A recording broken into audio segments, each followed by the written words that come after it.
Regatta is the world's first OLXP database system.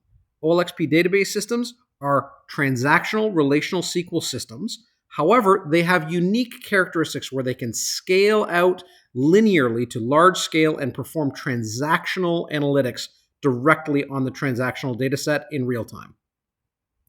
These characteristics make OLXP databases like Regatta an excellent fit for streaming / IoT use cases. And we'll talk a little bit about that here, and we'll show you a demonstration. First, if you look on the left, this starts with the IoT cloud. So this is, tens of millions, hundreds of millions, billions of potential sensor endpoints, which in turn are generating events.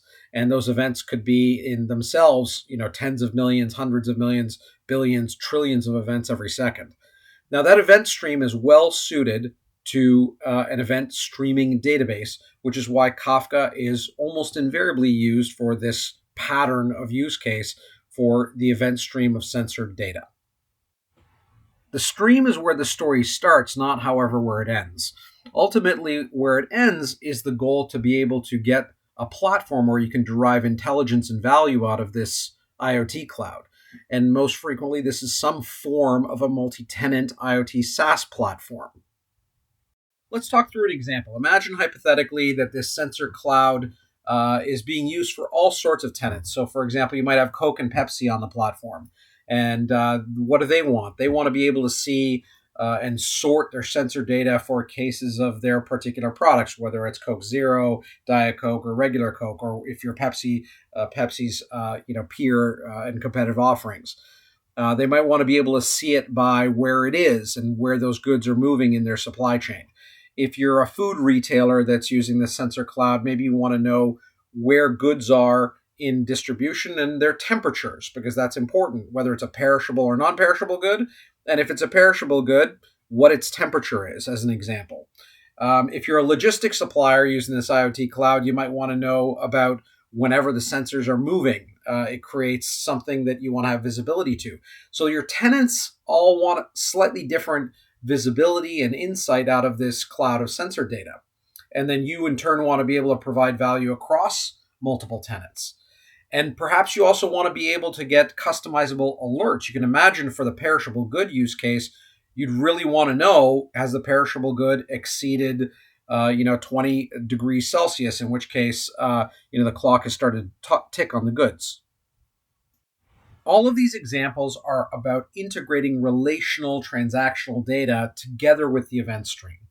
And today, generally, there are two ways that people approach this. They either use the Kafka Streams app together with a filter. I want this sense of sensor data, and a sliding time window. I want it over this hour or day or month. And they bring that data into both a transactional relational database that they integrate and then join that data together, along with the data warehouse or data lake that they use for longer term retention. Now, that has challenges, which is that number one, inherently you're always looking at a subset of the data, which means how do you do that when you don't necessarily know what the tenant is going to want to inquire against the whole of the event stream? And then number two, you can't really meet the goals of it being on demand and being, alert, like in a trigger. So there's always some time window where you're doing this over a daily period, for example, which means that the data is intrinsically a little bit backwards looking. And the ability to have an event trigger that says, hey, within a moment, when an event exceeds this particular threshold that the tenant themselves has set, trigger an alert, obviously wouldn't apply. As well, there's the core question of what's the scalability of those platforms? Are they distributed platforms, or are they only able to ingest a fraction of what the Kafka stream represents? The other choice, of course, is to use ksql, which is part of Confluent's enterprise packaging of Kafka, which is great. However, it is not a distributed transactional relational database. It's obviously very well integrated with Kafka. But obviously, as a system that's a non-distributed, non-scale-out platform, it is certainly going to only be able to apply to a very small set of the Kafka stream, and therefore also doesn't meet the goals that are there on the right. This is where an OLXP platform like Regatta can really sing. First, it's very simple to integrate in Regatta in a way that has zero risk. You simply deploy the Regatta cluster, you attach it to the event stream via sync connector, and since it speaks regular ANSI SQL and integrates via standard interfaces to a developer's platform, it'll integrate directly into the app in the way they expect.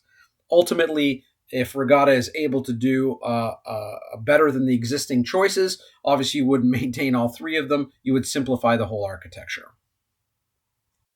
However, relative to the other choices, Regatta as an OLXP database has these characteristics where it's transactional, relational, SQL, of course.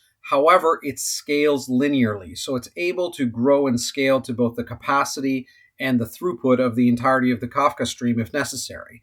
As well, you're able to do transactional analytics, which means you're able to meet the goals of the multi-tenant IoT SaaS platform on the right, where the tenants themselves can set thresholds. They can look at subsets of the sensor data. They don't have to have those predefined. And unlike prior scenarios where it would occur on a daily basis, for example, where the data is always aged, in this case, it could be the real-time sensor data, including real-time threshold alerts. Let's look at a real example of how this is being done. This is an application that we've created that is specifically around this use case. And here we're showing, for example, how you can now, as the tenant, interrogate the temperature sensor data from the entirety of the IoT stream, sub-selected and sorted for your own data, of course. And you're able to set ad hoc reporting or insights as you see fit. You'll notice that they're able to get immediate responses that are not time-lagged based on some pipelines and data movement that are bringing the data into the systems, but instead they're able to interrogate the entirety of the event stream with the entirety of the relational data with no time delay or lag. They're able to do this on their own in a way that's very flexible, again, meeting the goals of what is necessary on the right for the IoT application. They're able to do it as another example, not just for temperature data, but how is there interference between the IoT sensors and the supporting infrastructure? Or, for example, how are those sensors getting connected and disconnected periodically from the infrastructure? Again, these are all just example ideas. But notice that we're able to do tenant-level relational queries with no limits in advance. The fact that we're showing the fact that this is being done via the SQL query is being done just to demonstrate kind of what's happening in the backend. Obviously, the user wouldn't really want to know that. But you'll notice that it's an industry standard SQL query. And we're able to do it for other things too, like geographic information, as I've just done. There you have it. Regatta, the world's first OLXP database, and Kafka, like peanut butter and jelly.